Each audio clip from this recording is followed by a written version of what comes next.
Continuando a explicação acerca dos diversos fundos, das diversas classes de fundos previstas e regulamentadas na instrução 409 da CVM, vamos ver agora os fundos de ações.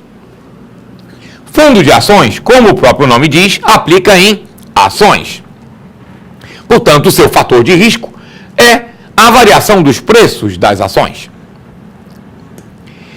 Para que o fundo de ações tenha a vantagem fiscal prevista nesta classe, porque todos os outros fundos de investimento pagam um imposto de renda que varia de acordo com o prazo da aplicação, o fundo de ações é o único que paga apenas 15% de imposto de renda sobre o resultado positivo, evidentemente. Mas para ter esta vantagem, é necessário que o fundo aplica pelo menos 67% ou em ações ou, combinando, em bônus de subscrição. Nós vimos já em aula anterior, quando falamos do mercado de capitais, o que são bônus de subscrição. São aqueles títulos que dão direito a adquirir ações que serão emitidas num aumento de capital posterior. Portanto, o bônus de subscrição é um título que dá direito a adquirir ações. Então, também pode ser adquirido por um fundo de ações. E ainda, cotas de fundos de ações ou fundos de índice. Fundo de índice é um fundo cujas cotas são negociadas em bolsa de valores. Esse fundo de índice, ele replica o comportamento de um determinado índice. A Bovespa já lançou vários fundos de índices. Temos o fundo de índice Bovespa, temos o fundo de índice IBX, temos o fundo de índice setoriais.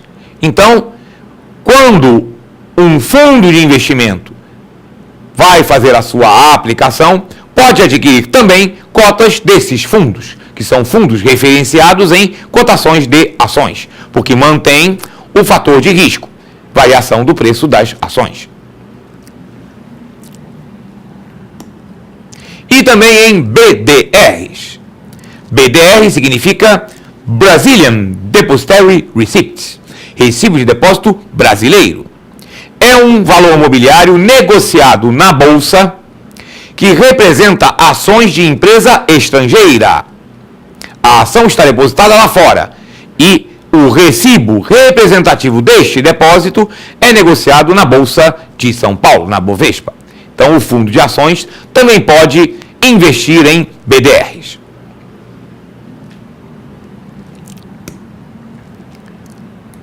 Temos os chamados fundos de dívida externa, os FIEX, F-I-E-X. Os fundos de dívida externa aplicam no mínimo dos seus recursos, em 80% deles, em títulos da dívida externa brasileira. Relembramos o que já comentamos em aula anterior. A dívida externa brasileira não acabou. Ela continua existindo, apenas que pela política de acumulação de reservas internacionais,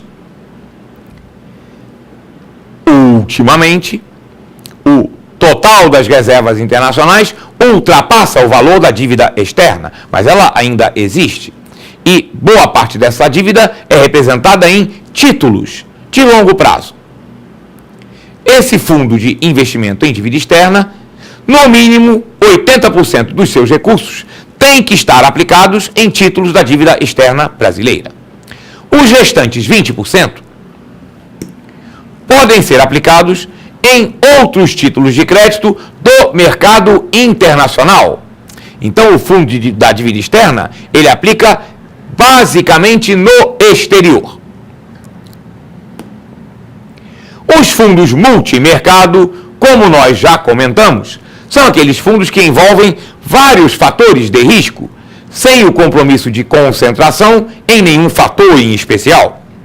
Parte do seu patrimônio pode estar alocado em ativos de renda fixa e parte em renda variável. podendo incluir também derivativos com ou sem alavancagem. E aí vamos, neste momento, conceituar o que significa alavancagem. Alavancagem significa aplicação de recursos de terceiros. Essa é a conceituação geral de alavancagem.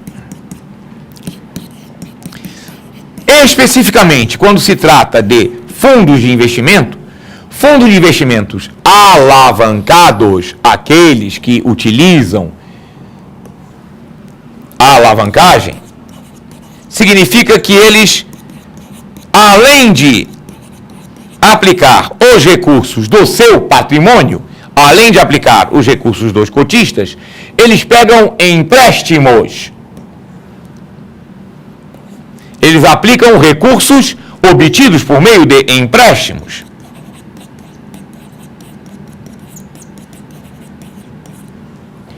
Por isso aqui é o conceito de recursos de terceiros.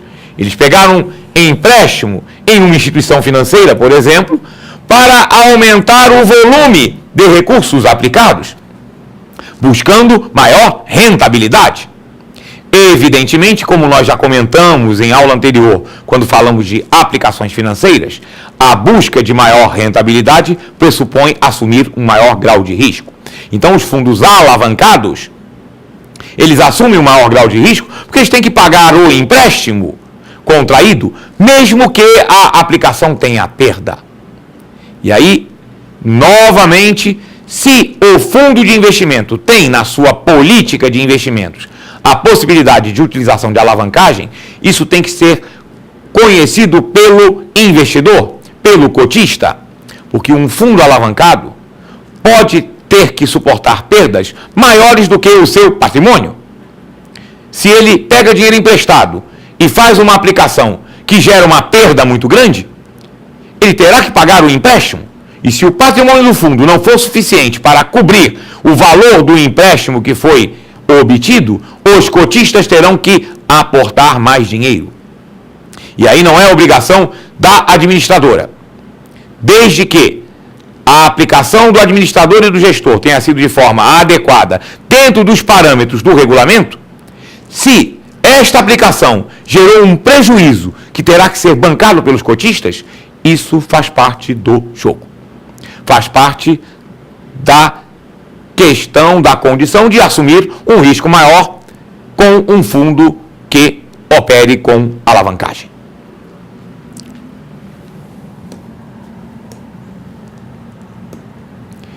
Investidores qualificados são aqueles que têm melhores condições de conhecer os riscos a que estão submetidos. Então, para os investidores qualificados, a instrução da CVM admite algumas flexibilizações nas suas exigências. Por exemplo, a concentração por emissor pode ser maior num fundo destinado a investidores qualificados. A concentração por ativo pode ser maior num fundo destinado a investidores qualificados. Os investidores qualificados não têm necessidade de receber o prospecto do fundo. São fundos destinados a esses investidores. E quais são esses investidores qualificados? Pela instrução 409 da CVM, são considerados investidores qualificados as instituições financeiras, as companhias seguradoras e as sociedades de capitalização, as entidades abertas e fechadas de previdência complementar